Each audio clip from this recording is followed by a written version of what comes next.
সব সময় ইস্তেগফারের সাথে যে লেগে থাকবে রব্বুল আলামিন তারে 5টা জিনিস দিবে। এই সাইয়্যিদুল ইস্তেগফার দিনের বেলা যে পড়বে ওই দিনে মারা গেলে সে জান্নাতি।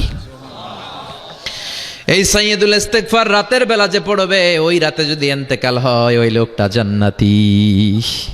বিশ্বনবী সব সময় নামাজে সালাম ফিরানোর পরে পড়তেন আস্তাগফিরুল্লাহ। কি পড়তেন? আস্তাগফিরুল্লাহ। 3 বার পড়তেন আস্তাগফিরুল্লাহ আস্তাগফিরুল্লাহ আস্তাগফিরুল্লাহ। পড়তে রাজি আছেন? ইস্তেগফারের অনেকগুলো আলফাজ আছে, সবচেয়ে ছোট ইস্তেগফার হচ্ছে এটা, আস্তাগফিরুল্লাহ আস্তাগফিরুল্লাহ।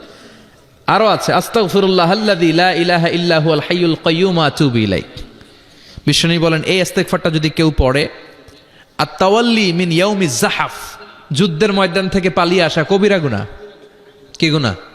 কাফেরদের সাথে যুদ্ধ, আমি তাগড়া যুবক, তলোয়ার নিয়ে নেমেছি, আমার দেহের 1 ফোঁটা রক্ত থাকা পর্যন্ত আমি যুদ্ধ চালিয়ে যাব, আমি ফিরে আসতে পারবো না, আইনটা কার? ফিরে আসলে কবিরা গুনাহ।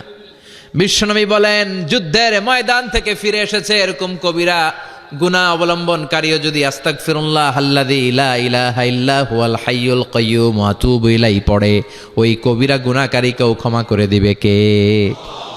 পড়তে রাজি আছেন তো?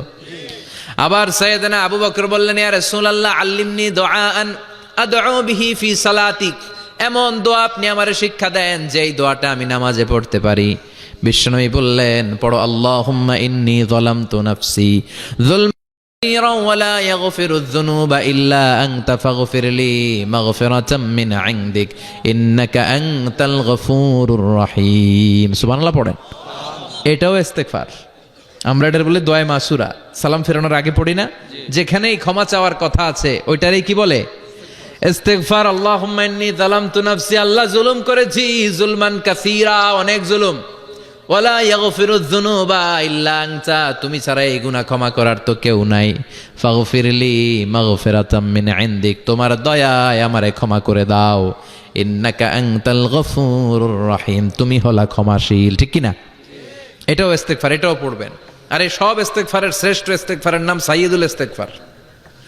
যত ইস্তেগফার হতে পারে এর মধ্যে সবচেয়ে শ্রেষ্ঠতম ইস্তেগফার নাম কি? কথা কন। বুখারীর বর্ণনা, শাদ্দাদ ইবনে আউস রাদিয়াল্লাহু তাআলা আনহু বর্ণনা করেন এই সাইয়্যিদুল ইস্তেগফার দিনের বেলা যে পড়বে ওই দিনে মারা গেলে সে জান্নাতি। এই সাইয়্যিদুল ইস্তেগফার রাতের বেলা যে পড়বে ওই রাতে যদি ইন্তেকাল হয় ওই লোকটা জান্নাতি। মুখস্থ আছে না? কার কার মুখস্থ? হাত তুলেন। মাশাআল্লাহ, তাবারাকাল্লাহ, মাশাআল্লাহ, মাশাআল্লাহ।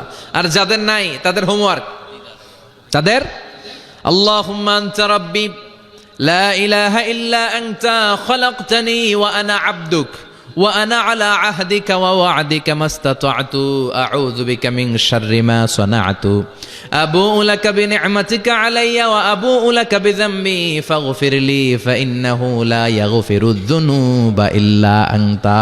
সুবহানাল্লাহ পড়েন। আজকে রাতে পড়ছেন, মারা গেলে জান্নাতি। চিল্লায় পড়েন না আল্লাহু আকবার। এজন্য বিশ্বনবী বলেন আমার আগের গুনাহ মাফ, পরের গুনাহ মাফ, তারপরেও প্রতিদিন আমি 70 বার তওবা ইস্তেগফার পড়ি। আজকে থেকে পড়তে রাজি আছেন তো? বেশি বেশি ইস্তেগফার পড়া যাবে না? একটু প্রাণ খুলে দিল খুলে আওয়াজ করে পড়েন তো আস্তাগফিরুল্লাহ। আর জোরে পড়েন আস্তাগফিরুল্লাহ। আবার সবাই পড়েন আস্তাগফিরুল্লাহ। হাফেজ সাহেব, ইমাম সাহেব এদের ছাড়া নাকি তওবা হয় না। না, এটা ভুয়া কথা। আপনি অনুতপ্ত হন, আপনি চোখের পানি ছাড়েন, আপনি আপনার রবরে বলেন, ক্ষমা করে দিবে কে? ইমাম সাহেব আসতে হবে শর্ত না, পীর সাহেব হুজুর এসে হুজুরের হাতে হাত রেখে তওবা পড়তে হবে শর্ত না। আপনার রবরে ডেকে চোখের পানি ছেড়ে ক্ষমা চান, ক্ষমা করবে কে? আর প্রতিদিন 100 বার পড়তে থাকবেন আস্তাগফিরুল্লাহ। আওয়াজ করে সবাই পড়েন আস্তাগফিরুল্লাহ। আর জোরে পড়েন আস্তাগফিরুল্লাহ। বিশ্বনবী বলেন মান লাজিমাল ইস্তিগফার জাআলাল্লাহু লাহু মিন কুল্লি দিকিন মাখরাজা, সব সময় ইস্তেগফারের সাথে যে লেগে থাকবে রব্বুল আলামিন তারে 5টা জিনিস দিবে। কয়টা? কথা কন আরো জোরে, সবাই বলেন কয়টা? 5 নাম্বার, বারবার ইস্তেগফার পড়লে রফিক ভাই আল্লাহ আপনারে মুস্তাজাবুদ দাওয়া বানিয়ে দিবে। দোয়া করা মাত্র কবুল করে নিবে কে? আল্লাহ। মুস্তাজাবুদ দাওয়া বুঝেন তো? মানে যিনি হাত তুলতে দেরি কবুল হতে দেরি হয় না। বারবার বারবার ইস্তেগফার পড়ে দেখেন যে আপনার দোয়া কেমনে কবুল হয়। ইমাম আহমদ ইবনে হাম্বলের নাম শুনেছেন? জি। হাম্বলি মাযহাবের প্রতিষ্ঠাতা, হানাফি, শাফিঈ, মালিকি, 4 নাম্বারটা আপনারা বলেন হাম্বলি। এই হাম্বলি মাযহাবের ইমামের নাম আহমদ ইবনে হাম্বল। জগৎ বিখ্যাত মুহাদ্দিস। একক স্বতন্ত্র হাদিসের কিতাব হিসেবে পৃথিবীতে সবচেয়ে বড় যে হাদিসের কিতাব, ওইটার নাম মুসনাদ আহমদ ইবনে হাম্বল। 40,000 হাদিসের কালেকশন আছে এটাতে। এই ইমাম আহমদ ইবনে হাম্বল ওনার শেষ জীবনটা হাদিস পড়ানো, হাদিস কালেকশনের জন্য ব্যয় করেছেন। শহরের পর শহর, দেশ থেকে দেশ, দেশান্তরে ঘুরতেন একটা হাদিসের জন্য। উনি সফরে বেরিয়েছেন হাদিস কালেকশনের জন্য। প্রচন্ড শীতের রাত,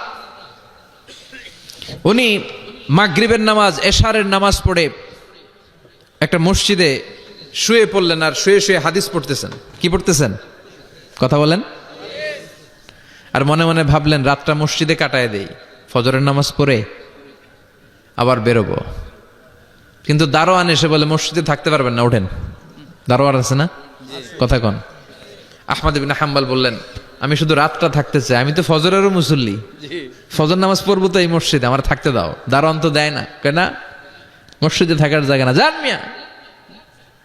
উনি যে আহমদ ইবনে হাম্বল এটা চিনে নাই, থাকতে দেয় না। কি করবে এখন? উনি কাঁথা গুছিয়ে হাদিসের কিতাব নিয়ে কাঁধের মধ্যে ব্যাগ নিয়ে মসজিদ থেকে বেরোয় গেলেন। কি আর করবেন, প্রচন্ড শীত, আর কাঁপতেছেন, বুড়ো মানুষ। পথিমধ্যে দেখলেন বাজার একজন খাব্বাজ, শাবুন খাব্বাজ, যুবক রুটি বিক্রেতা। সে রুটি বিক্রি করে, চুলার মধ্যে রুটি সেকে। সে যে সালাম দিল, আসসালামু আলাইকুম। যুবক বলে, ওয়ালাইকুম আসসালাম। আহমদ ইবনে হাম্বল বলে, যুবক আমার যাওয়ার জায়গা নেই, সফরে বেরিয়েছি, খুব শীতে কষ্ট পাচ্ছি, রাতে যদি তোমার এই চুলা থেকে একটু আগুন পোহাই কোনো সমস্যা? যুবক বলে, না না সমস্যা না, আহলান ওয়া সাহলান, খোশ আমদেদ, আসেন আসেন, আপনি আগুন পোহাইলে আমার সমস্যা কি? সুবহানাল্লাহ পড়েন। আল্লাহ শুকরিয়া করে উনি বসলেন আর আগুন পোহাচ্ছেন। আর খেয়াল করলেন যুবক রুটি বানায় আর পড়ে আস্তাগফিরুল্লাহ। রুটির দলা বানায়, পড়ে আস্তাগফিরুল্লাহ। খামির বানায় আর পড়ে আস্তাগফিরুল্লাহ। রুটি নিয়ে উনুনের ভিতরে, চুলার ভিতরে সেকা দেয় আর পড়ে আস্তাগফিরুল্লাহ। দোকানদারের কাছে কেউ আসলেই সে রুটি দেয় আর পড়ে আস্তাগফিরুল্লাহ। ক্রেতার কাছ থেকে টাকা নিয়ে ক্যাশ বক্সে রাখে আর কি পড়ে? আবার রুটি বানানো শুরু করে আর কি পড়ে? খালি এইটাই পড়তেছে। ইমাম আহমদ ইবনে হাম্বল তো অবাক, কিরে এটা আবার কেমন যুবক, খালি আস্তাগফিরুল্লাহ। উনি প্রশ্ন করলেন, যুবক ঘটনা কি? আসার পর থেকেই তোমার দেখতেছি তুমি রুটি বানাও, রুটি বিক্রি করো আর পড়ো আস্তাগফিরুল্লাহ, মালাকা ইয়া শাবাব। যুবক বলে, আস্তাগফিরুল্লাহ আমার সবচেয়ে বেশি পছন্দের আমল, আমি সব সময় আঠার মতো ইস্তেগফারের সাথে লেগে থাকি আর সব সময় পড়তে থাকি আস্তাগফিরুল্লাহ, আর এর বদৌলতে আল্লাহ আমারে মুস্তাজাবুদ দাওয়া বানিয়ে দিয়েছে। আহমদ ইবনে হাম্বল তো অবাক, আনতা মুস্তাজাবুদ দাওয়া, তুমি মুস্তাজাবুদ দাওয়া, রুটিওয়ালা। আমি এত বছর হাদিস পড়াই, আমিও তো মুস্তাজাবুদ দাওয়া না, আর তুমি রুটি বেচো বাজারে, তুমি মুস্তাজাবুদ দাওয়া, তুমি দোয়া করলেই সব কবুল হয়ে যায়। যুবক বলে, নাম আনা মুস্তাজাবুদ দাওয়া, আমি আমার জীবনে যত দোয়া করেছি কবুল করে নিয়েছে কে? আল্লাহ। সব দোয়া কবুল করে নিয়েছে আল্লাহ, একটা দোয়া ছাড়া। কয়টা? আহমদ ইবনে হাম্বলের কৌতূহল, কিউরিয়াসিটি আরো বেড়ে গেল। কি? সব দোয়া কবুল হয়েছে, একটা দোয়া ছাড়া। মাযালিকা দোয়া ইয়া শাব, কি সেই দোয়া? যুবক এবার বলতে শুরু করলো, আমার জীবনে যে দোয়াটা আল্লাহ কবুল করে নাই সেটা হচ্ছে আমি আল্লাহর কাছে অনেক চেয়েছি, অনেক দোয়া করেছে যে আল্লাহ, শুনেছি এই জামানার সবচেয়ে বড় মুহাদ্দিস, তার নাম নাকি ইমাম আহমদ ইবনে হাম্বল। আল্লাহ তোমার কাছে আমার চাওয়া, আমি যেন এই ইমাম আহমদ ইবনে হাম্বলরে দেখে মরতে পারি, আমি যেন ইমাম আহমদ ইবনে হাম্বলের হাতে হাত রেখে মুসাফা করতে পারি আর তার কপালে একটা চুমু এঁকে দিতে পারি। আহমদ ইবনে হাম্বল আবেগপ্রবণ হয়ে গেলেন, চোখের পানি ছেড়ে দিলেন, বললেন, যুবক তোমার এই দোয়াটাও কবুল হয়ে গিয়েছে। আহমদ ইবনে হাম্বলের দেখা আর সাক্ষাৎ পাওয়ার জন্য আহমদ ইবনে হাম্বলের বাড়িতে তোমার যাওয়ার দরকার নাই, আহমদ ইবনে হাম্বল তোমার দরবারে ছুটে এসেছে। আনা আহমদ ইবনে হাম্বল মুহাদ্দিসুদ দাহর, আমি নিজেই আহমদ ইবনে হাম্বল। যুবক চোখের পানি ছেড়ে দেয়, আহমদ ইবনে হাম্বল চোখের পানি ছেড়ে দেয়। যুবক চিৎকার মেরে ইমাম আহমদ ইবনে হাম্বলকে জড়িয়ে ধরে, হাতে হাত রেখে মুসাফা করে, কপালের মধ্যে চুমু খায় আর আল্লাহর শুকরিয়া করে বলে, ও ইমাম, আসলে এই দোয়াটাও আল্লাহ আজকে কবুল করে নিল। বিশ্বাস হয়? সবসময় ইস্তেগফার পড়লে আপনার দোয়াগুলোর এইভাবে কবুল করে নিবে কে? এই 5টা জিনিস পাবেন সবসময় যদি ইস্তেগফারের সাথে লেগে থাকেন। রাজি আছেন তো?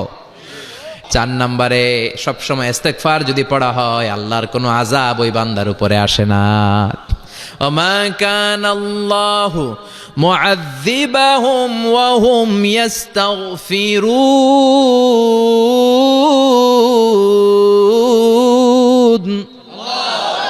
যতক্ষণ আমার বান্দা আমার কাছে ইস্তেগফার পড়তে থাকে আমার কোনো আযাব বান্দারে পাবে না। যতক্ষণ ইস্তেগফার পড়বেন আল্লাহর কোনো আযাব আপনার উপর আসবে না।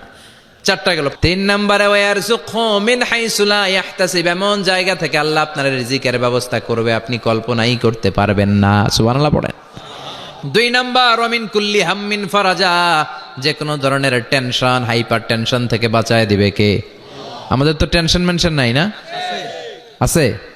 লাইফ নিয়ে টেনশন, বাঁচার টেনশন, মরার টেনশন, ক্যারিয়ারের টেনশন, রাস্তাঘাটে যানজট এটার টেনশন, পুলিশের দৌড়ানি, র্যাবের দৌড়ানি, বাড়ির ভাড়া, গ্যাস বিল, বিদ্যুৎ বিল, ছেলে মেয়েদের লেখাপড়া, কত টেনশন। এই সব টেনশন থেকে আপনারে মুক্ত করে দিবে কে? নাম্বার 1, জাআলাল্লাহু লাহু মিন কুল্লি দিকিন মাখরাজা, বিপদে পড়লে বিপদ থেকে উদ্ধার করবে কে? আমাদের তো কোনো বিপদ নাই না? আছে। কত বিপদ, হ্যাঁ?